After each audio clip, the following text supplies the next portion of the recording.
నమస్కారం ఘంటారావానికి స్వాగతం. ముందుగా ప్రధాన అంశాలు. పేదల జీవితాల్లో మార్పులు తెచ్చేందుకు ఆర్ఎస్ఎస్ కృషి చేస్తోంది. నదీ ప్రవాహంలా ప్రజలకు సేవ చేస్తోందని ప్రధాని ప్రశంసలు.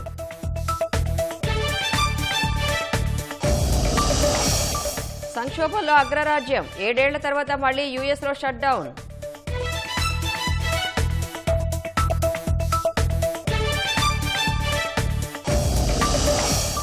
రాజమహేంద్రవరం తిరుపతి మధ్య కొత్త విమాన సర్వీస్. ఢిల్లీ నుంచి వర్చువల్ గా ప్రారంభించిన కేంద్ర మంత్రి రామ్మోహన్.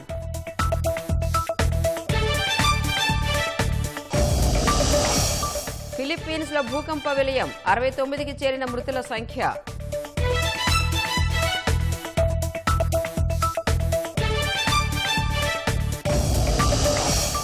జుబీన్ గార్గ్ మృతి కేసులో కీలక పరిణామం. అరెస్టైన నిందితులకు 14 రోజుల పోలీస్ కస్టడీ.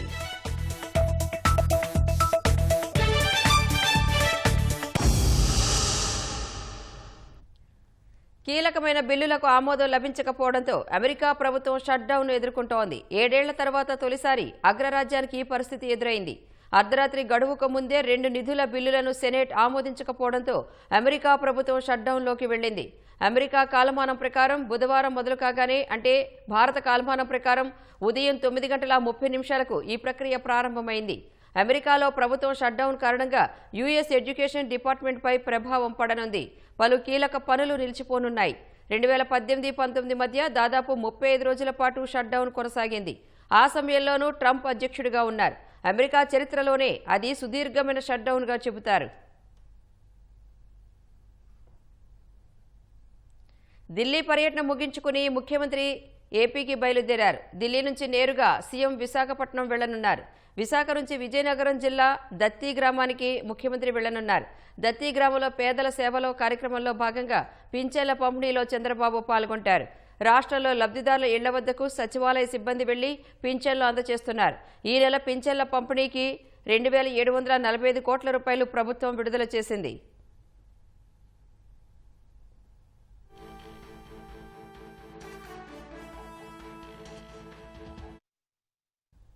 దక్షిణ కొరియాలో మంత్రి నారాయణ పర్యటన 4వ రోజు కొనసాగుతోంది. స్మార్ట్ సిటీల నిర్మాణం, అధ్యయనం, రాష్ట్రానికి పెట్టుబడుల సాధన కోసం దక్షిణ కొరియాలో మంత్రి పర్యటిస్తున్నారు. సియోల్ సమీపంలో జరుగుతున్న స్మార్ట్ లైఫ్ వీక్ ఎక్స్పోను మంత్రి నారాయణ సిఆర్డీఏ కమిషనర్ కన్నబాబు సందర్శించారు. World Smart Cities Organization, Seoul Metropolitan Government ఆధ్వర్యంలో ఫ్యూచర్ సిటీస్లో ఏఐ థీమ్తో ఎక్స్పో నిర్వహిస్తున్నారు. భవిష్యత్ స్మార్ట్ సిటీల నిర్మాణం, సుస్థిర ప్రజా జీవనంలో ఆర్టిఫిషియల్ ఇంటెలిజెన్స్, రోబోటిక్ టెక్నాలజీని ఎలా ఉపయోగించాలనే అంశాలపై ఎక్స్పోలో చర్చిస్తున్నారు. సిటీ నెట్ సీఈఓ చాంగ్ జే బక్తో మంత్రి నారాయణ సమావేశమయ్యారు. సుస్థిరమైన పట్టణాభివృద్ధిలో ఎదురయ్యే సవాళ్లను అధిగమించేందుకు సిటీ నెట్ పనిచేస్తుందన్న నారాయణ, పర్యావరణ హితమైన సంపూర్ణ పట్టణాభివృద్ధికి ఏపీకి సహకరించాలని కోరారు.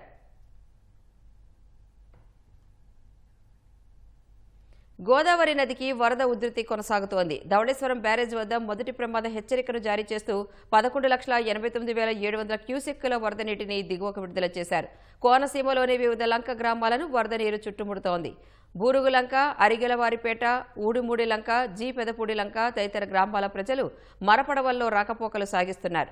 సాయంత్రానికి ధవళేశ్వరం బ్యారేజ్ వద్ద గోదావరి వరద 2వ ప్రమాద హెచ్చరికకు చేరుకునే అవకాశం ఉందని గోదావరి రివర్ కన్జర్వేటర్ గంగు మల్ల శ్రీనివాస్ తెలిపారు.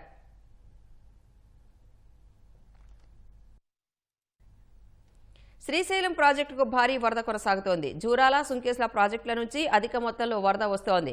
శ్రీశైలం ప్రాజెక్టులో 5,90,283 క్యూసెక్కులు చేరుతోంది. శ్రీశైలం నుంచి 5,90,757 క్యూసెక్కులు విడుదల చేస్తున్నారు. పోతిరెడ్డిపాడు హెడ్ రెగ్యులేటర్ నుంచి 5,000 క్యూసెక్కులు, ఎడమగట్టు విద్యుత్ కేంద్రం నుంచి 35,315 క్యూసెక్కులు, కుడిగట్టు విద్యుత్ కేంద్రం నుంచి 28,082 క్యూసెక్కులు విడుదల చేస్తున్నారు. 10 స్పిల్వే గేట్లను 23 అడుగులు ఎత్తి 5,21,360 క్యూసెక్కులు నాగార్జున సాగర్కు విడుదల చేస్తున్నారు. శ్రీశైలం ప్రాజెక్టు ప్రస్తుత నీటి మట్టం 883.10 అడుగులకు చేరింది. నీటి నిల్వ సామర్థ్యం 205.22 టీఎంసీలుగా కొనసాగుతోంది.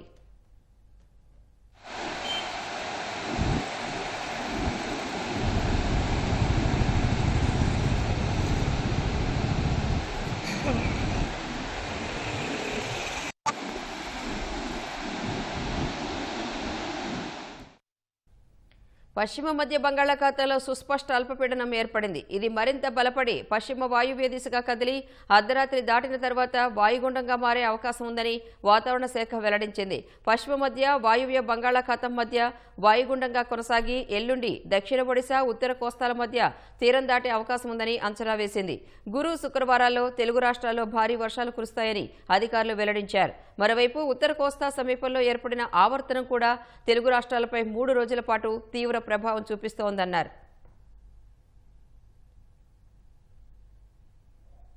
రాష్ట్రానికి మరో హైస్పీడ్ కారిడార్ రానుంది. ప్రస్తుతం కోల్కతా చెన్నై జాతీయ రహదారి 16 మన రాష్ట్రం మీదుగా వెళుతుండగా దీనికి సమాంతరంగా కొత్త హైవే నిర్మాణం జరగనుంది.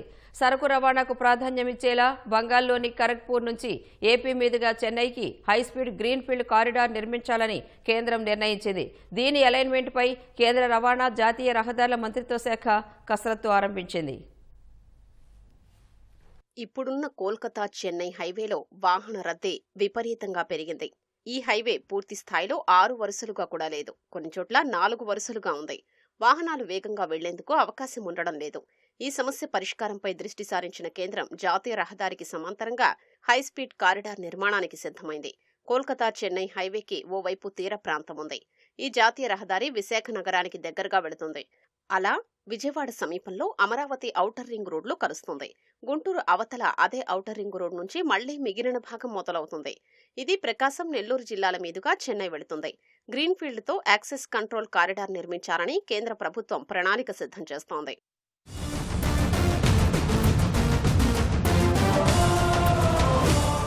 ఇప్పుడున్న కోల్కతా చెన్నై హైవేకి సమాంతరంగా మరొక హైవే వస్తే వాహనదారులకు పెద్ద ఊరట లభిస్తుంది. ఈ హైవే కొత్త ప్రాంతాల మీదుగా వెళుతుండటంతో అనుసంధానం ఏర్పడి అవి అభివృద్ధి చెందేందుకు అవకాశం ఉంటుంది. రాజధాని అమరావతి చుట్టూ నిర్మిస్తున్న ఔటర్ రింగ్ రోడ్డు 7 హైవేల మీదుగా వెళుతుంది. ఉత్తర, దక్షిణాది రాష్ట్రాల్ని అమరావతి అనుసంధానం చేస్తుంది. అలాగే అమరావతిలో అనేక కొత్త సంస్థలు ఏర్పాటవుతున్నాయి. మునుముందు ఇతర రాష్ట్రాల నుంచి రాష్ట్ర రాజధానికి రాకపోకలు సాగించే వాహనాలు భారీగా పెరగనున్నాయి. వీటన్నింటినీ దృష్టిలో పెట్టుకుంటే కొత్త హైవే నిర్మాణం అటు రాష్ట్రానికి, ఇటు రాజధాని అమరావతికి ఎంతో కీలకం కానుంది.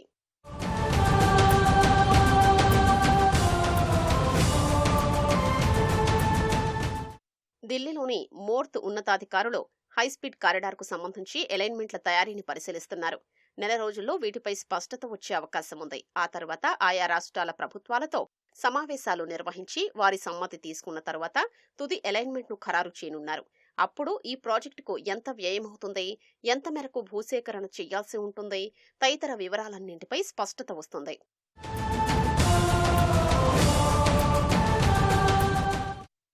శ్రీకాకుళం జిల్లాలోని మూలపేట పోర్టు నుంచి విశాఖపట్నం వరకు 6 లేదా 8 వరుసలతో గ్రీన్ఫీల్డ్ కోస్టల్ కారిడార్ నిర్మించాలనే ప్రతిపాదన ఉంది. 165 కిలోమీటర్ల మేర ఉండే ఈ కారిడార్ కోసం జాతీయ రహదారుల ప్రాధికార సంస్థ డిపిఆర్ సిద్ధం చేస్తోంది. దీనికి 8,300 కోట్ల వ్యయమవుతుందని ప్రాథమిక అంచనా కూడా వేశారు. మోర్త్ రూపొందించే హైస్పీడ్ గ్రీన్ఫీల్డ్ కారిడార్లో దీన్ని భాగం చేయాలని భావించారు. ఇప్పుడు మోర్త్ హైస్పీడ్ కారిడార్ను సముద్ర తీరం వైపున కాకుండా కోల్కతా చెన్నై హైవేకి అటువైపు నుంచి వెళ్లేలా కసరత్తు చేస్తోంది. దీంతో మూలపేట విశాఖపట్నం కోస్టల్ కారిడార్ను ఏం చేస్తారనేది తెలియాల్సి ఉంది. పేదల జీవితాల్లో మార్పులు తెచ్చేందుకు ఆర్ఎస్ఎస్ కృషి చేస్తోందని ప్రధాని నరేంద్ర మోదీ అన్నారు. రాష్ట్రీయ స్వయం సేవక్ సంఘ్ శతాబ్ది వేడుకల్లో పాల్గొన్న ప్రధాని 100 రూపాయల నాణ్యం, పోస్టల్ స్టాంపులను విడుదల చేశారు. అత్యున్నత త్యాగానికి, నిస్వార్థ సేవకు, క్రమశిక్షణకు ఆర్ఎస్ఎస్ 100 ఏళ్ల సుదీర్ఘ ప్రస్థానం చక్కని ఉదాహరణ అని మోదీ ఈ సందర్భంగా ప్రశంసించారు. స్థాపన నాటి నుంచి ఆర్ఎస్ఎస్ జాతీయ నిర్మాణంపై దృష్టి సారించిందన్నారు. ఈ దేశానికి సేవ చేసేందుకు సంఘ్ కార్యకర్తలు ఎప్పుడూ ముందుంటారని కొనియాడారు. సమాజంలోని వివిధ వర్గాల మధ్య ఆర్ఎస్ఎస్ పనిచేస్తున్న దేశమే ముందన్న సూత్రం ఆధారంగా పనిచేస్తున్నందున ఆర్ఎస్ఎస్ కార్యకర్తల మధ్య ఎలాంటి వివాదాలు జరగలేదని మోదీ వివరించారు. స్వాతంత్ర్యం తర్వాత జాతీయ ప్రధాన స్రవంతిలో చేరకుండా ఆర్ఎస్ఎస్ను అడ్డుకునేందుకు అనేక ప్రయత్నాలు జరిగాయని తెలిపారు. గురువారం విజయదశమిని అందరూ ఘనంగా నిర్వహించుకోవాలని పండుగ శుభాకాంక్షలు చెప్పారు. जीवन के ऐसे कई क्षेत्रों में संघ निरंतर कार्य कर रहा है और इस यात्रा की भी एक विशेषता रही है. संघ की एक धारा, अनेक धारा तो बनी, मल्टीप्लाई तो होती गई, लेकिन उनमें कभी विरोधाभास पैदा नहीं हुआ, डिवीजन नहीं हुआ, क्योंकि हर धारा का विविध क्षेत्र में काम करने वाले हर संगठन का उद्देश्य एक ही है, भाव एक ही है, राष्ट्र प्रथम, నేషన్ ఫస్ట్. ఫిలిప్పీన్స్ లో సంభవించిన భారీ భూకంపంలో మరణించిన వారి సంఖ్య 69కి పెరిగింది. పదుల సంఖ్యలో గాయపడ్డ వారిని ఆసుపత్రికి తరలించి చికిత్స అందిస్తున్నారు. మంగళవారం రాత్రి సెంట్రల్ ఫిలిప్పీన్స్ లో భూకంపం వచ్చింది. రిక్టర్ స్కేలుపై తీవ్రత 6.9గా నమోదైంది. సెబు ప్రావిన్స్ లోని బోగో నగరానికి 17 కిలోమీటర్ల దూరంలో భూకంప కేంద్రం ఉందని అధికారులు తెలిపారు. ఈ నగరంలోనే 14 మంది ప్రాణాలు కోల్పోయినట్లు తెలుస్తోంది. ఇక్కడ మృతుల సంఖ్య మరింత పెరిగే అవకాశం ఉందని అధికారులు భావిస్తున్నారు. ప్రకంపనల కారణంగా పలు ప్రాంతాల్లో కొండ చర్యలు విరిగిపడ్డాయి. భూకంప కారణంగా 147 మంది గాయపడ్డారని జాతీయ విపత్తు నిర్వహణ సంస్థ తెలిపింది. ఈ సంఖ్య మరింత పెరిగే అవకాశం ఉందని వెల్లడించింది. భూకంపం నేపథ్యంలో అధికారులు తొలుత సునామీ హెచ్చరికలు జారీ చేశారు. లేటే, సెబు, బిలిరాన్ తీర ప్రాంత ప్రజలు సురక్షిత ప్రాంతాలకు వెళ్లాలని సూచించారు. ఆ తర్వాత సునామీ హెచ్చరికలను అధికారులు ఎత్తేశారు.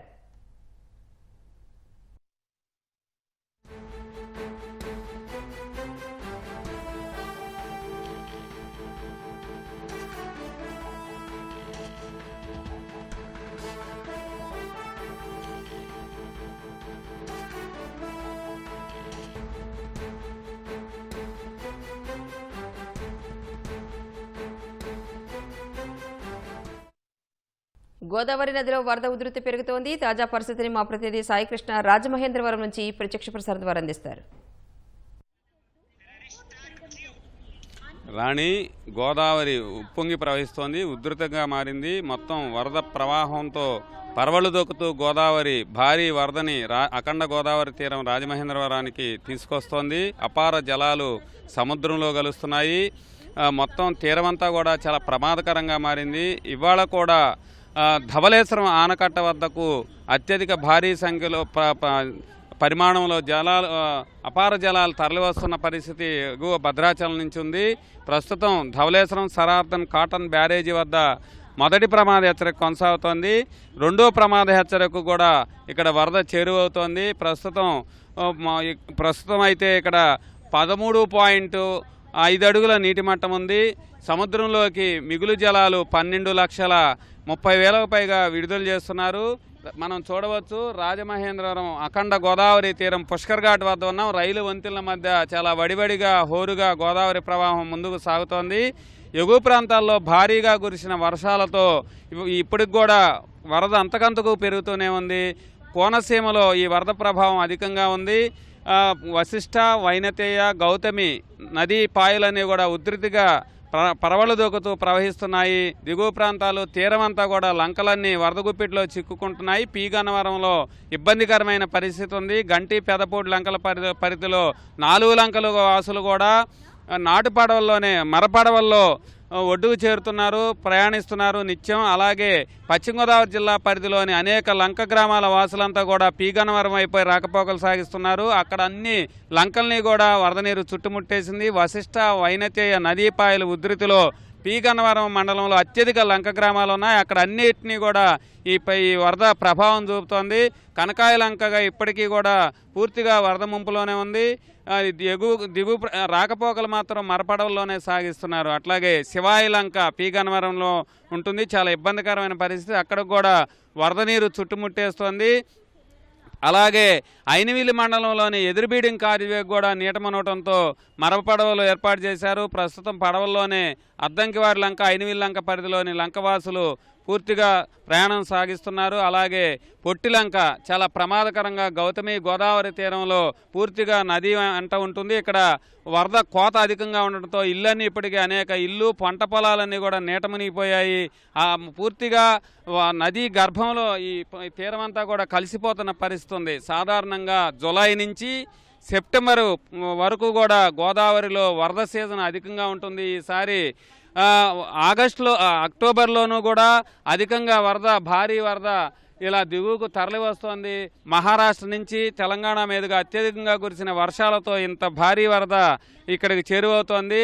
అలాగే 13.75 అడుగుల నీటి మట్టం ధవళేశ్వరం ఆనకట్టకు చేరితే రెండో ప్రమాదక హెచ్చరిక కూడా జారీ చేస్తారు. కోనసీమపై మాత్రం ఈ ప్రభావం అధికంగా ఉంది. ఎగువన పోలవరం ప్రాజెక్టు ఎగువన విలీన మండలాలు కూడా వరద గుప్పిట్లో ఉన్నాయి. అయితే భద్రాచలం వద్ద క్రమంగా స్థిరంగా వరద ప్రవాహం ఉంది.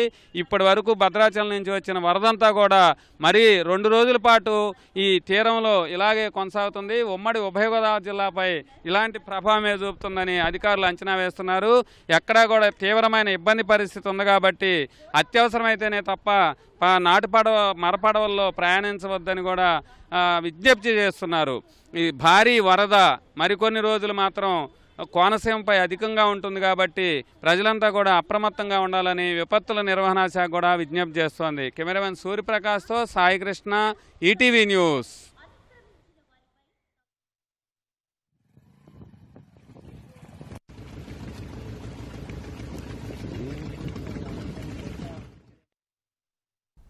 ప్రకాశం బ్యారేజ్కి వరద ఉధృతి స్థిరంగా కొనసాగుతోంది. ప్రస్తుతం బ్యారేజ్లోకి 6,40,000 క్యూసెక్ల నీరు వస్తుండగా దిగువకు 6,21,000 క్యూసెక్లు విడుదల చేస్తున్నారు. ఎగువ రాష్ట్రాల్లో కురుస్తున్న వర్షాలు కొద్దిగా తగ్గుముఖం పట్టడంతో పులిచింతల ప్రాజెక్టు నుంచి నీటిని 50,000 క్యూసెక్కుల మేర తగ్గించారు.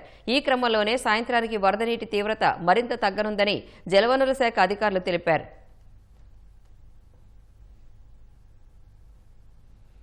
లోక్సభ మాజీ స్పీకర్ జీఎంసీ బాలయోగికి పార్లమెంటు సెంట్రల్ హాల్లో తెలుగుదేశం నేతలు నివాళులర్పించారు. కేంద్ర మంత్రి రామ్మోహన్ నాయుడు, టీడీపీ ఎంపీ సానా సతీష్, మాజీ ఎంపీ కనకమెడల రవీంద్ర కుమార్ నివాళులర్పించి ఆయన సేవలను స్మరించుకున్నారు.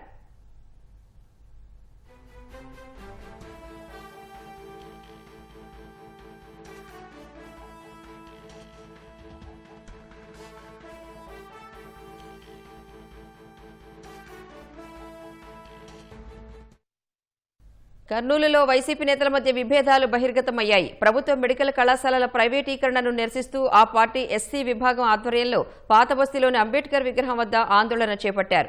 ముందుగా కోల్స్ కళాశాల నుంచి పాత బస్టాండ్ వరకు ర్యాలీగా వెళ్లి అంబేద్కర్ విగ్రహానికి వినతిపత్రం సమర్పించారు. నిరసనలో పాల్గొన్న వారికి సంఘీభావం తెలిపేందుకు పార్టీ నగర అధ్యక్షుడు అహ్మద్ అలీఖాన్ వెళ్లారు. ఆయన రావడం ఇష్టం లేని కొందరు ఎస్సీ నేతలు ఇక్కడికి ఎందుకొచ్చారు, ప్రచారం కోసం వచ్చారా అంటూ అవమానకరంగా మాట్లాడారు. ఇక్కడి నుంచి వెళ్లిపోవాలనడంతో అలీఖాన్ అక్కడి నుంచి బయలుదేరారు. కొందరు దళిత నాయకులు అలీఖాన్ను సముదాయించి తిరిగి తీసుకొచ్చేందుకు చేసిన ప్రయత్నాలు ఫలించలేదు. నగర అధ్యక్షుని హోదాలో సంఘీభావం తెలిపేందుకు వస్తే అవమానించి పంపడం పార్టీలోని వర్గ విభేదాలను బయటపెట్టింది.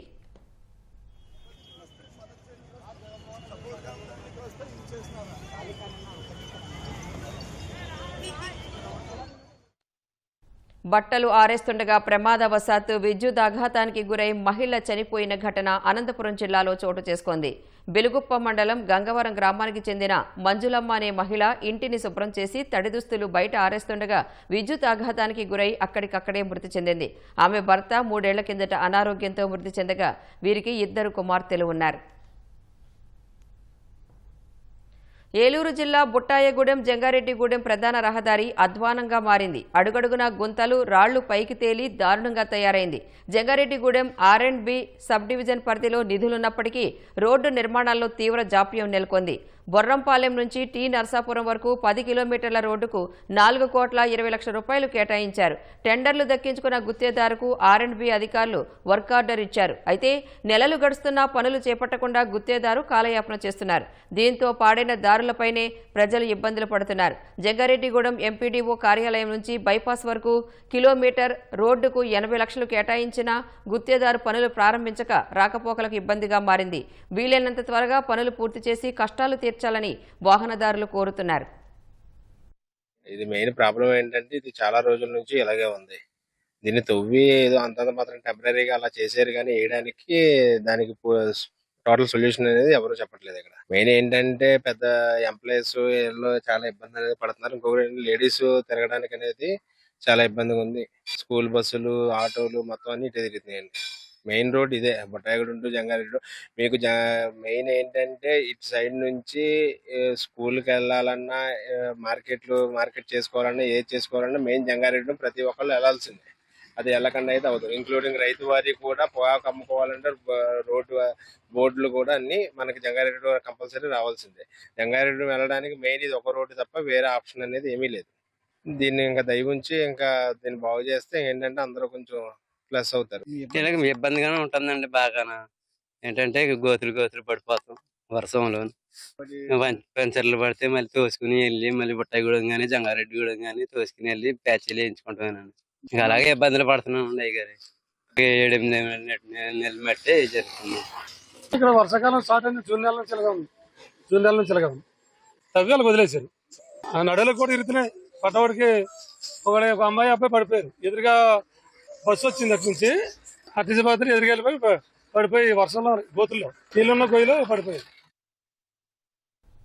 ఏలూరు నుంచి ఏజెన్సీ ముఖద్వారమైన జంగారెడ్డిగూడెం వెళ్లే రోడ్డుపై ప్రయాణం నరకాన్ని తలపిస్తోంది. రహదారంతా గుంతలు పడిపోవడంతో ప్రయాణికులు ఒళ్లంతా హోనమవుతోంది.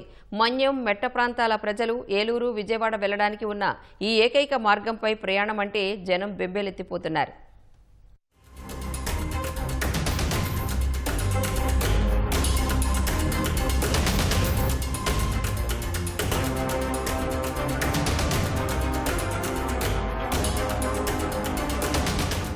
చూశారుగా ఎంత అధ్వాన్నంగా ఉందో ఈ రోడ్డు. ఉమ్మడి పశ్చిమ గోదావరి జిల్లాలోని ఏలూరు జంగారెడ్డిగూడెం రాష్ట్ర రహదారి ఇది. 55 కిలోమీటర్ల దూరమున్న ఈ రోడ్డులో దాదాపు 20 కిలోమీటర్లకు పైగా ప్రయాణికులకు చుక్కలు చూపిస్తోంది. అసలే గుంతలు, ఆపై వాటిలో వర్షం పడ్డంతో అది రోడ్డో మడుగో తెలియని పరిస్థితి నెలకొంది. బైక్ల నుంచి లారీల వంటి పెద్ద వాహనాల డ్రైవర్ల వరకు ఈ మార్గంలో ప్రయాణమంటేనే వణికిపోతున్నారు.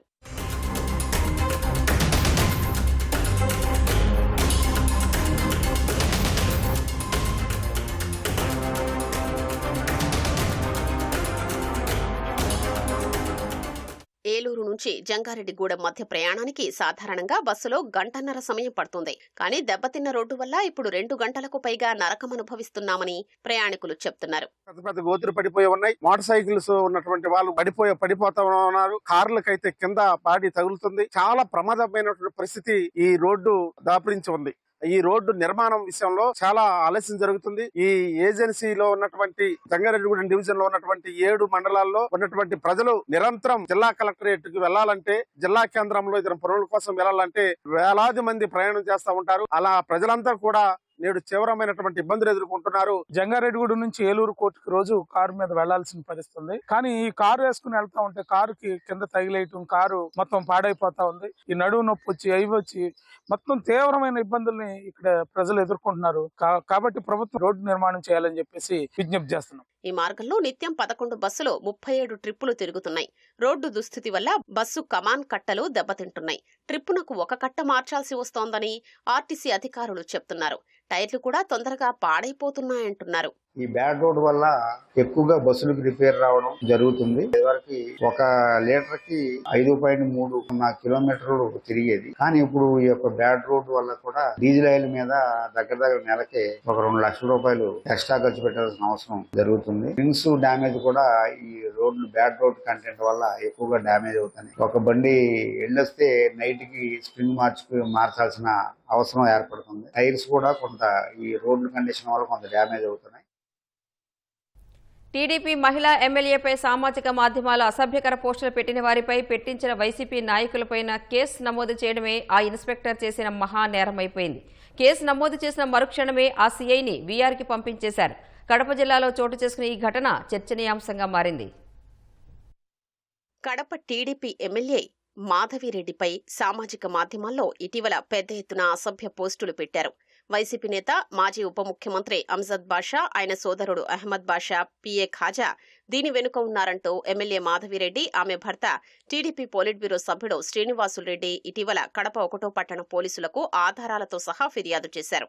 కడప 1వ పట్టణ సీఐ రామకృష్ణ యాదవ్ ఆ ముగ్గురిపైన సోమవారం కేసు నమోదు చేశారు. అలా కేసు నమోదైందో లేదో గంటల వ్యవధిలోనే ఆ సీఐను వీఆర్లోకి పంపిస్తూ ఉత్తర్వులు జారీ అయ్యాయి. దీనిపై టీడీపీ వర్గాలు విస్మయం వ్యక్తం చేస్తున్నాయి. తప్పు చేసిన వారిపై కేసు పెట్టిన అధికారిని ప్రోత్సహించాల్సింది పోయి వీఆర్లోకి పంపించడం ఏంటని ప్రశ్నిస్తున్నాయి. మాధవిరెడ్డి ఫిర్యాదుపై నమోదు చేసిన కేసులో వైసీపీ నేత అంజద్ బాషా, పిఏ ఖాజా ఒక్కరినే నిందితుడిగా చేర్చకుండా అంజాద్ బాషా, ఆయన సోదరుడు అహ్మద్ బాషాలను ఎందుకు నిందితులుగా చేర్చావంటూ ఎస్పీ నచికేత్ విశ్వనాథ్ సీఐను ప్రశ్నించినట్లు, తన మాట విననందుకు వీఆర్కు పంపినట్లు టీడీపీ వర్గాల్లో ప్రచారం జరుగుతోంది. ఈ అంశంపై ఎస్పీ నచికేత్ విశ్వనాథ్ను అడగ్గా క్రమశిక్షణ ఉల్లంఘించినందుకే సీఐపై తాత్కాలిక చర్యలు తీసుకున్నామని చెప్పారు. సీఐ రామకృష్ణ యాదవ్ వైసీపీ హయాంలో తీవ్ర వేధింపులకు గురయ్యారు. 2019లో వైసీపీ అధికారం చేపట్టే నాటికి కడపలో సీఐగా పనిచేస్తున్న ఆయన్ను అక్కడి నుంచి బదిలీ చేసి దాదాపు ఏడాది పాటు వీఆర్లో పెట్టారు. ఆ తర్వాత కూడా అంజాద్ బాషా, నాటి కడప మేయర్ సురేష్ బాబు, రామకృష్ణ యాదవ్ను కడప జిల్లాలోనే ఉండనివ్వకుండా అనంతపురం జిల్లాకు బదిలీ చేయించారు. అక్కడ ఏ పోస్టింగు దక్కనీయకుండా వీఆర్లోనే ఉంచారు. దాదాపు 2 ఏళ్ల తర్వాత అప్రాధాన్యమైన మానవ హక్కుల కమిషన్ విభాగంలో సీఐగా పోస్టింగ్ లభించింది. వైసీపీ బాధితుడైన ఆయన్ను కూటమి ప్రభుత్వం అధికారంలోకి వచ్చాక కడప 1వ పట్టణం పోలీస్ స్టేషన్లో సీఐగా నియమించారు. అలాంటి అధికారిని సామాజిక మాధ్యమాల్లో అసభ్య పోస్టులు పెట్టించిన వైసీపీ నేతలపై కేసు నమోదు చేసిన నేరానికి వీఆర్కు పంపడం తీవ్ర విమర్శలకు దారితీసింది. కడప స్పెషల్ బ్రాంచి వైసీపీ సానుభూతి పరులైన పోలీసు అధికారులతో నిండిపోయిందని, వీరిచ్చిన తప్పుడు సమాచారం మేరకే ఉన్నతాధికారులు రామకృష్ణ యాదవ్పై చర్యలు తీసుకున్నారని ప్రచారం జరుగుతోంది. జగన్ పాలనలో వారానికి 4 రైతులు ఆత్మహత్యకు పాల్పడినట్లు జాతీయ నేర గణాంక సంస్థ తేల్చింది. 2023 ఏడాదికి సంబంధించిన ప్రమాద మరణాలు, ఆత్మహత్యల సమాచార నివేదిక విడుదల చేసిన ఎన్సీఆర్బీ అన్నదాతల ఆత్మహత్యల్లో ఏపీ 3వ స్థానంలో ఉన్నట్లు వెల్లడించింది. గత టీడీపీ పాలనతో పోలిస్తే వైసీపీ హయాంలోనే 25.91% మేర రైతుల ఆత్మహత్యలు పెరిగినట్లు తేటతెల్లమైంది.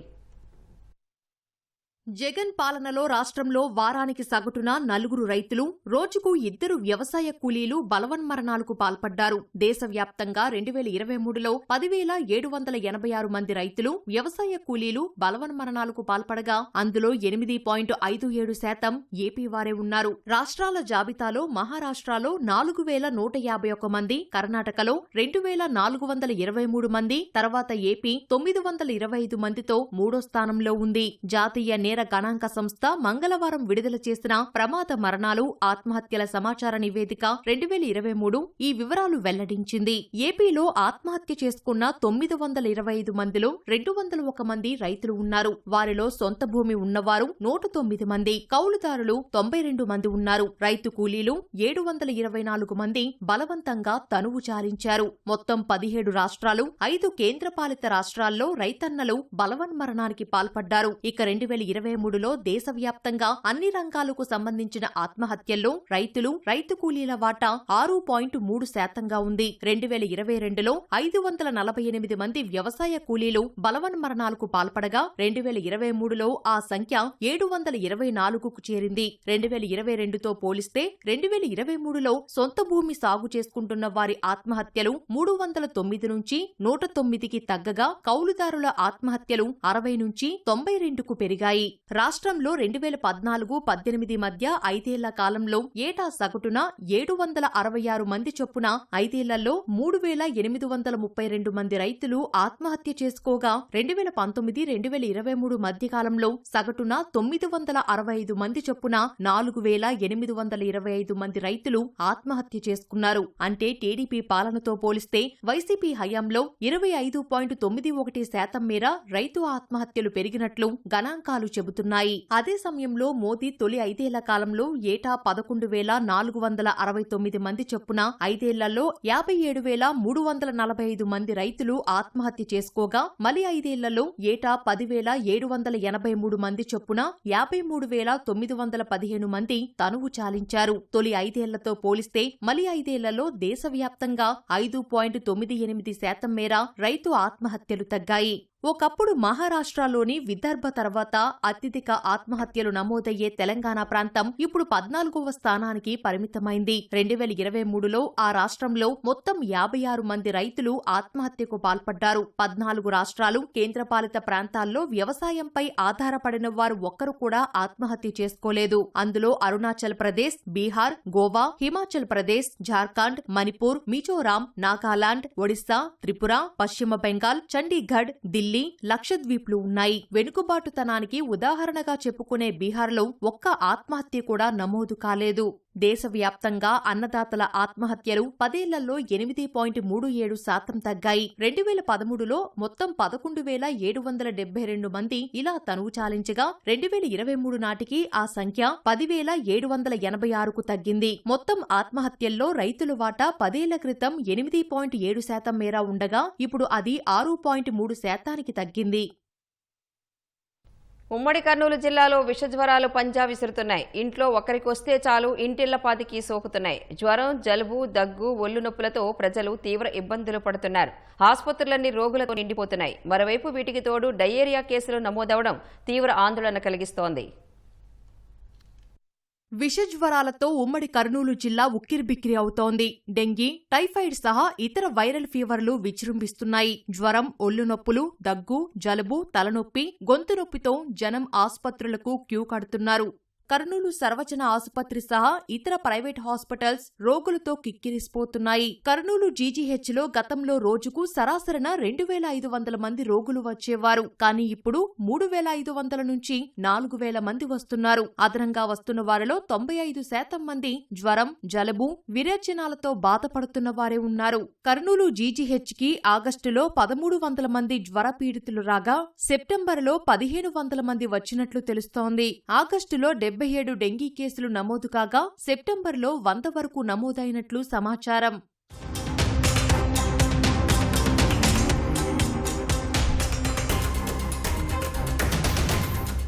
గత కొద్ది రోజులుగా కురుస్తున్న వర్షాల వల్లే జ్వరాలు ప్రబలుతున్నాయని జనం చెబుతున్నారు. ఇంట్లో ఒక్కరు జ్వరం బారిన పడితే వారి నుంచి మిగతా వారికి వ్యాపిస్తోందంటున్నారు.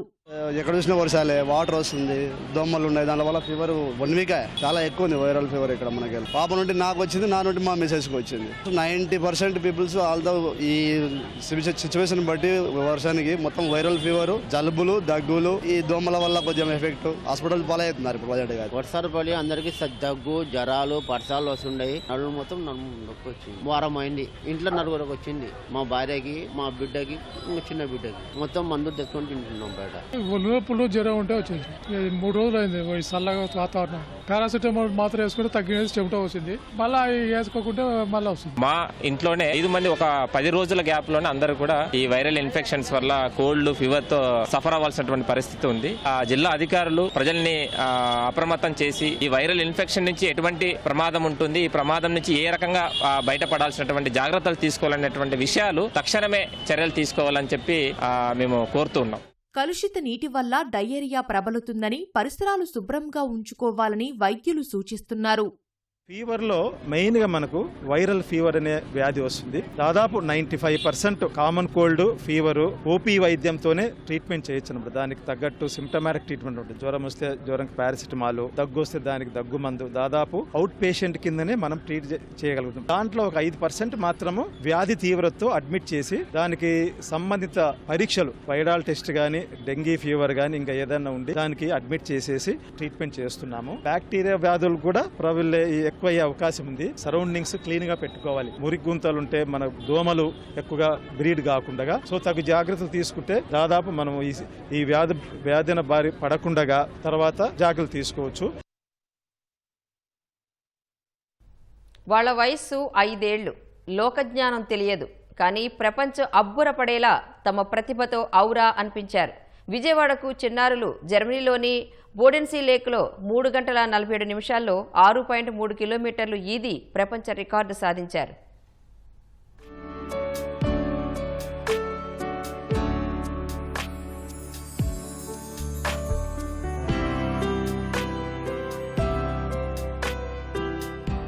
బుడిబుడి నడకలతో కనబడుతున్న ఇద్దరు చిన్నారుల పేర్లు తమోజ్ఞ, ఆర్య నైకి. ప్రపంచమేంటో స్పష్టంగా తెలియని ఈ చిన్నారులు నీటిలో దిగితే చేప కన్నా వేగంగా ఈదేస్తారు. విజయవాడకు చెందిన ఈ ఇద్దరు చిన్నారులు 15 డిగ్రీ సెంటీగ్రేడ్ ఉష్ణోగ్రత ఉండే నీటిలో ఏకంగా 3 గంటల 47 నిమిషాల పాటు 6.3 కిలోమీటర్లు ఈత కొట్టి తమ సత్తా చాటారు. 5 ఏళ్ల వయసులోనే ప్రపంచ స్థాయిలో గుర్తింపు సాధించారు.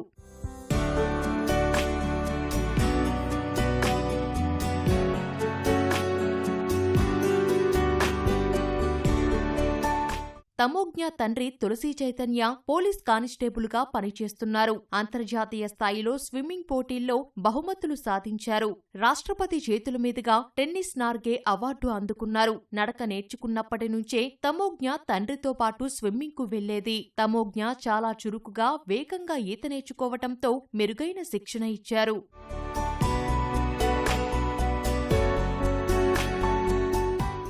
ఆర్యనైకి తల్లి డింపుల్ కృష్ణ విజయవాడవాసి. ఆమె రాష్ట్రస్థాయి ఈత పోటీల్లో పతకాలు సాధించారు. వివాహం తర్వాత అమెరికాలో స్థిరపడ్డారు. వీరికి అమెరికాలో ఉన్న నివాసంలో స్విమ్మింగ్ పూల్ ఉండేది. పాప పూల్లో పడితే ప్రాణాపాయముంటుందని చిన్నప్పుడే ఈత నేర్పించారు. ఆర్యనైకి వైద్య చికిత్స కోసం ఇండియాకు వచ్చారు. తనతో పాటు ఆర్యను స్విమ్మింగ్ కు తీసుకెళ్లటంతో సరదాగా ఈత నేర్చుకుంది.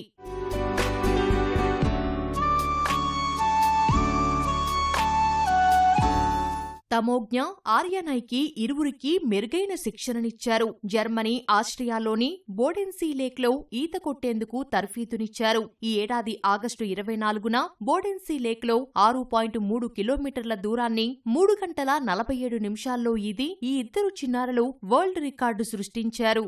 ఊరికే ఆడుకోవడం, స్ప్లాషింగ్, ఇలాగా వాటర్లో వాక్ చేయడం ఇలా స్టార్ట్ చేసాం. తర్వాత స్లోగా గ్రాడ్యువల్గా మేము స్విమ్ చేస్తుంటే మాతో పాటు రావటం. మా madam, Dimple madam elite swimming pool కట్టాక ఇక్కడ ప్రాక్టీస్ చేస్తుంటే వచ్చి జాయిన్ అయ్యారు. సో అలా చేస్తూ ఒక 1 km వరకు తీసుకెళ్ళాం. సో మేము ఒకసారి కృష్ణా రివర్కి అప్పుడు మా స్టూడెంట్స్, మేడం అందరు కలిసి గోవా 10K స్విమ్ ఉంది సార్, దాంట్లో ప్రిపేర్ అవుతుంటే గొల్లపూడి ఘాట్లో అక్కడ ప్రాక్టీస్ చేసాం. సో ఇక్కడ మనకి ఓపెన్ వాటర్ స్విమ్మింగ్ కదా, అక్కడికి వెళ్దామని వెళ్తే వీళ్ళు కూడా దిగుతా అని చెప్పి వచ్చి దిగారు. సో రెగ్యులర్గా 1 to 2 km వరకు చేసేవాళ్ళు ఇక్కడ. ఒకసారి 3 km చేసేవారికి నాకు కొంచెం షాకింగ్ అనిపించింది. ఫన్గా నేర్పించింది, ఇదేంటి ఎటు తీసుకెళ్తుందో అనుకున్నాం. షార్టెస్ట్ రూట్ ఏదుందా అని అడిగితే వీళ్ళ కోసం ఆర్గనైజర్ 6.3 kilometers పెట్టారు. ఇంతవరకు 11 years పాపే ఒక జర్మన్ పాప స్విమ్ చేసింది. But 5 will be the very youngest in the world. మేము అమెరికాలోనే ఉన్నాం, కరోనా వచ్చింది. ఇంకా 2 years తను అక్కడే ఉండేటప్పటికి మాటలు రాలేదన్నమాట, కొంచెం స్పీచ్ డిలే అయ్యింది తనకి. ఇంకా స్విమ్మింగ్, తన స్టడీస్, తనకి అలా ఒక డైలీ ఒక సిస్టమ్ లాగా క్రియేట్ చేసి, సో మాకు గ్రాడ్యువల్గా మాటలు వచ్చేసినాయి. తన స్విమ్మింగ్లో ఇంప్రూవ్ అయ్యింది, అన్నిట్లో ఇంప్రూవ్మెంట్ కనపడింది. ఈ ఊరికే తినకున్న టాలెంట్ వేస్ట్ చేయకూడదు, ఏదో ఒక స్ట్రీమ్ లైన్ చేయాలి, ఛానలైజ్ చేయాలి అన్నట్టు ఎంక్వైరీ చేస్తే ఈ లేక్ బోడెన్సీ గురించి అర్థమైంది. అక్కడ మనకి డిఫాల్ట్గా ఏ ఫారిన్ కంట్రీలో అయినా లేక్స్ అయినా, రివర్స్ అయినా, ఈవెన్ సీ వాటర్ అయినా చాలా కోల్డ్ టెంపరేచర్స్లో ఉంటుంది. సో అక్కడ ఎక్లమటైజ్ అవ్వడానికి ముందుగానే మేము ఇక్కడే ఈ బాత్స్ చేయించేవాళ్ళం. ఐస్ బాత్స్ కూడా చాలా ఇంట్రెస్టెడ్గా చేసేదన్నమాట మా పాప. So I was little bit confident చేయగలదు అని. అక్కడ కూడా మళ్ళీ ఎందుకన్నా మంచిదని ఒక 1 month బిఫోర్ ట్రావెల్ చేశాము. అండ్ పాప ఫస్ట్ ఫినిష్ చేసింది. I was like very very happy. నేను ఎక్స్పెక్ట్ కూడా చేయలేదు.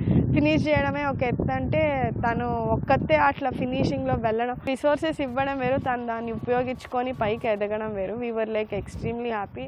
స్విమ్మింగ్తో పాటు అథ్లెటిక్స్లో సైతం ఇద్దరు చిన్నారులు రాణిస్తున్నారు. ఇటీవల విజయవాడ, నరసరావుపేటలో ఏర్పాటు చేసిన మారథాన్ పోటీల్లో స్పెషల్ ప్రైజెస్ గెలుచుకున్నారు. థాయిలాండ్లో జరిగే ఏషియన్ ఓపెన్ స్కూల్ స్విమ్మింగ్ పోటీలకు సిద్ధమవుతున్నారు. సరదాగా మొదలుపెట్టిన స్విమ్మింగ్ చిన్నారులను వరల్డ్ రికార్డు సాధించే స్థాయికి తీసుకెళ్లడం సంతోషంగా ఉందని తల్లిదండ్రులు చెబుతున్నారు.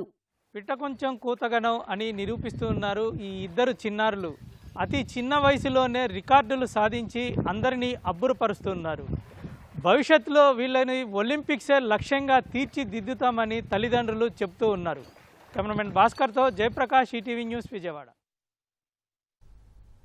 బాపట్ల జిల్లా చీరాల మండలం వాడరేవులో ఈపూరుపాలెం స్ట్రెయిట్ కట్ వివాదం మళ్లీ తెరపైకి వచ్చింది. ఆక్రమణలకు గురైన సీ మౌత్ను పునరుద్ధరించాలని కోరుతూ మత్స్యకారులు చెలో బాపట్లకు పిలుపునిచ్చారు.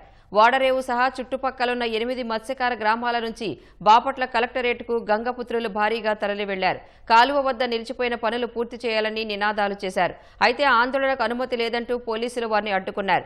ఎన్ని అడ్డంకులు సృష్టించినా సమస్య పరిష్కరించే వరకు పోరాడతామని మత్స్యకారులు చెబుతున్నారు. ఒక 120 రోజుల నుంచి ఈ యొక్క స్ట్రైట్ కట్ కాలువ గురించి మేము అనేక విషయాలు మేము తెలియపరుస్తున్నప్పుడు కూడా కలెక్టర్ గారికి కానీ వీళ్ళందరూ కూడా చేసినా సరే వాళ్ళు చేస్తామంటున్నారు కానీ ఇంతవరకు చేయలేదండి. వాళ్ళు దానాపేట నుంచి వాటర్ నుంచి అనేక ఊర్ల నుంచి మేము వస్తూ ఉంటే శాంతియుతంగా మేము ఎవరిని ఇబ్బంది పెట్టకుండా మా మార్గాన్ని రోడ్డు మార్గాన్ని వెళ్ళి కలెక్టర్ గారికి మా వినపవాళ్ళు చెప్పుకోవడానికి మేము వెళ్తా ఉంటే ఆ ప్రభుత్వ భూమి మాకు వద్దు, ఎవరికి వద్దు, మాకు ఉన్న కాలువ మాకు మాత్రం ఇవ్వండి, మీ ప్రభుత్వం భూమి మా మత్స్యకారులకి ఇంత కూడా వద్దండి, మాకు బోర్డులకి ఇబ్బంది పడుతున్నాయి కాబట్టి అదే చేయండి. మాకు మేము ఎమ్మెల్యేలు కానీ విమర్శించట్లేదు, ఎవరు కూడా విమర్శించట్లేదు. మత్స్యకారులని జాలు ఉంటే మీరు అధికారులు అందరూ వచ్చి కలెక్టర్తో సహా ఈరోజు చేసిన ధర్నా విజయవంతం చేసి మాకు ఫుల్ హామీ ఇస్తారని ఇదిగో మీడియా తరపున ఈ యొక్క వాటర్ మత్స్యకారుల గ్రామ తరపు ఒక సభ్యుడిగా నేను వినపం చేస్తున్నానండి. ఎన్టీఆర్ జిల్లా నందిగామ మండలం చందాపురంలో తండ్రి పెద్ద కుమారుడు మధ్య ఆర్థికపరమైన గొడవలు తలెత్తగా అనుమానాస్పద స్థితిలో కుమారుడు మృతి చెందాడు. అతడి భార్య అత్త పరిస్థితి విషమంగా ఉంది. విషం కలిపిన కూల్ డ్రింక్ తాగటం వల్లే దుర్ఘటన జరిగిందని పోలీసులు అనుమానిస్తున్నారు. చందాపురానికి చెందిన శంకర్శెట్టి శ్రీనివాసరావు చిన్న కుమారుడు మల్లికార్జునరావు ఇటీవల మలేషియా వెళ్లారు. దీనికోసం శ్రీనివాసరావు 5 లక్షల రూపాయలు నగదు ఇచ్చారు. దీంతో తనకు డబ్బులు ఇవ్వాలంటూ పెద్ద కుమారుడు వెంకటేష్ మద్యం సేవించి తండ్రితో తరచూ గొడవ పడుతున్నారు. ఈ క్రమంలో గత నెల 22న వెంకటేష్ భార్య గాయత్రిని ఆయన అత్త చందాపురానికి వచ్చి తీసుకుని ఖమ్మం జిల్లాలోని స్వగ్రామానికి బయలుదేరింది. మార్గ మధ్యలో ఇంటి నుంచి తీసుకువెళ్లిన కూల్ డ్రింక్ తాగడంతో ఇద్దరు అస్వస్థతకు గురయ్యారు. వీరు ప్రస్తుతం ఖమ్మంలోని ఓ ఆసుపత్రిలో చికిత్స పొందుతున్నారు.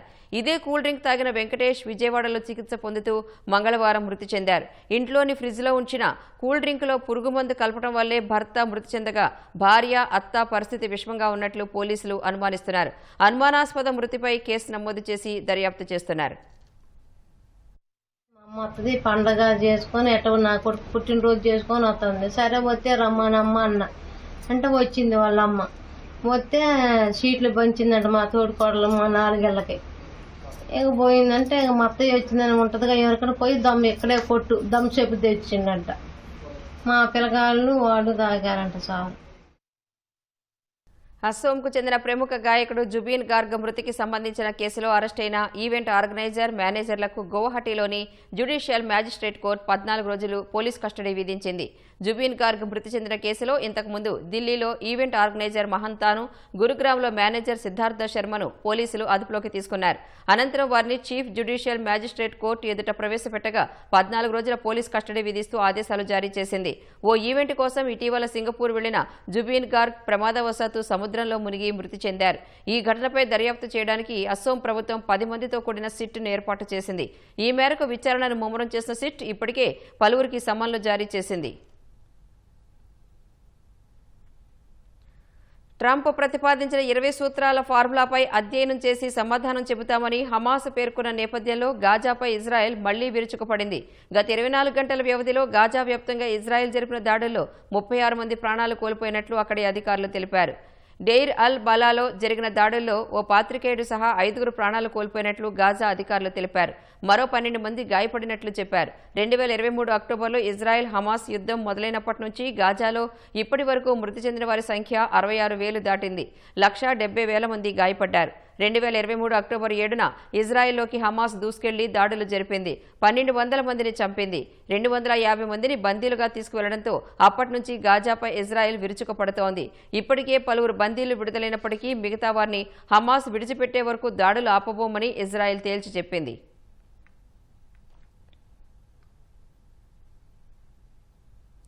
బంగారం ధరలు రోజురోజుకు పెరగడమే తప్ప తగ్గే సూచనలు కనిపించడం లేదు. నిన్నటితో పోలిస్తే ఇవాళ పెద్ద మొత్తంలో పసిడి ధరలు ఎగబాకాయి. 10 గ్రాముల బంగారం ధర మంగళవారంతో పోలిస్తే ఏకంగా ఇవాళ దాదాపు 2,000 రూపాయలు పెరిగింది. తెలుగు రాష్ట్రాల్లో 24 క్యారెట్ల 10 గ్రాముల బంగారం ధర 1,20,600 రూపాయలకు చేరింది.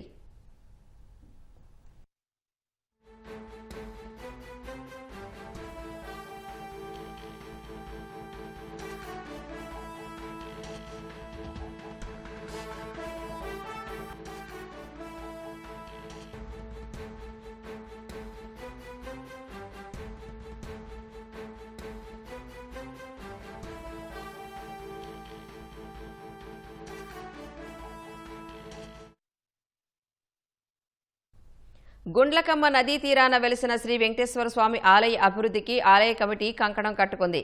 శ్రీవారి వనం పేరుతో దేవాలయం చుట్టూ వేలాది మొక్కలు నాటి ఉద్యానవనంగా తీర్చిదిద్దింది. తాజాగా భక్తులు పర్యాటకుల సౌకర్యార్థం వసతి గదులు, కళ్యాణకట్టను అందుబాటులోకి తీసుకొచ్చింది. ఆలయం నిత్యం ఆధ్యాత్మిక శోభను సంతరించుకునే విధంగా కమిటీ కృషి చేస్తోంది.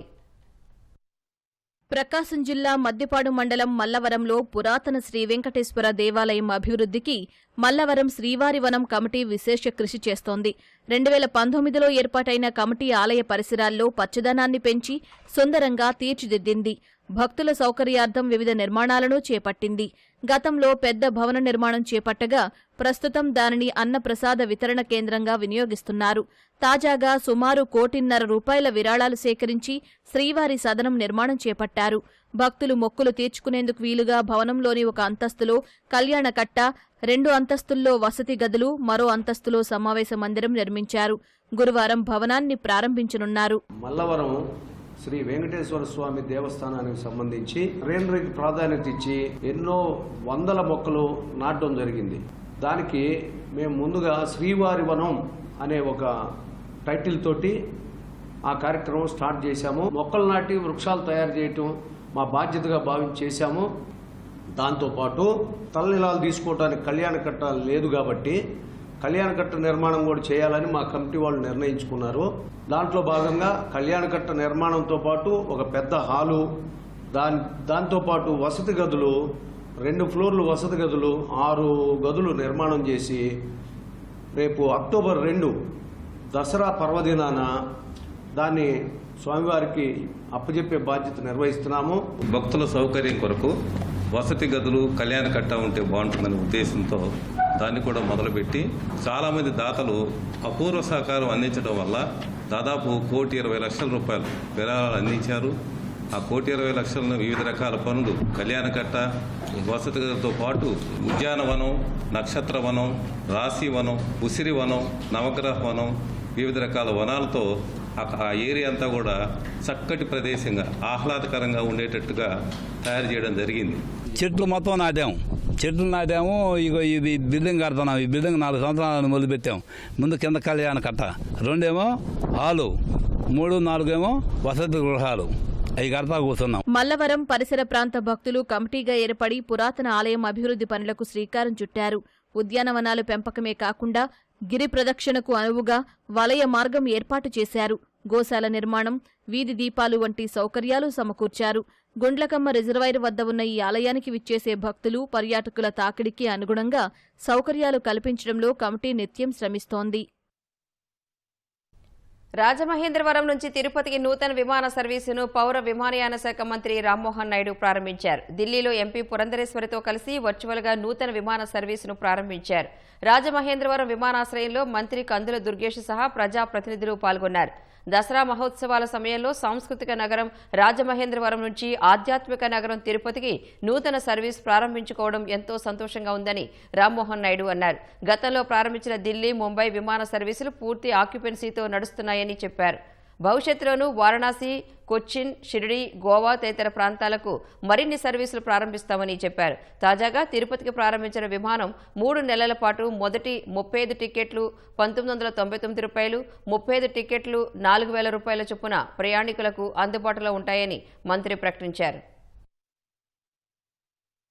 నవరాత్రులు, దసరా సందర్భంగా ఈ యొక్క మంచి కార్యక్రమం రాజమండ్రి ప్రజలందరికీ కూడా ఒక గిఫ్ట్ గా ఇచ్చే కార్యక్రమంగా నేను భావిస్తున్నాను. అటువంటి కార్యక్రమం జరగడం, మరొక పక్కన ఈ రోజు ఆ యొక్క ప్రాంతానికి, గోదావరి ప్రాంతానికి ఒక ప్రత్యేక గుర్తింపు తెచ్చినటువంటి నాయకుడు జిఎంసి బాలయోగ్ గారు, ఆయన తాలూకా జయంతి కూడా ఈ రోజు రావడం, ఈ అన్నింటినీ కూడా సమకూర్చుకొని ఈ రోజు ఈ కార్యక్రమం చేయడం చాలా ఆనందంగా ఉంది. గతంలో ఢిల్లీకి కనెక్టివిటీ, అలాగే ముంబైకి కనెక్టివిటీ కూడా ఏర్పాటు చేశారు. ఎంత సక్సెస్ఫుల్ గా ఈ రోజు జరుగుతుందనంటే రాష్ట్రంలో ఉన్నటువంటి మోస్ట్ డిమాండ్ ఉన్న రూట్స్ లో రాజమండ్రి, ఢిల్లీ, రాజమండ్రి అలాగే ముంబై ఉన్న రూట్స్ లో ఫుల్ ఆక్యుపెన్సీతో ఈ రోజు నడుస్తున్నాయి. వెంకన్న స్వామి తాలూకా ఆశీస్సులు కూడా దీనికి ఉన్నాయని మనం ప్రత్యేకంగా భావించవచ్చు. ఈసారి వినూత్నంగా మొట్టమొదటిసారి ఈ దసరా సందర్భంగా, పండగ సందర్భంగా మేము ఒక కొత్త వినూత్న ప్రయోగం మొదలు పెడుతున్నాం.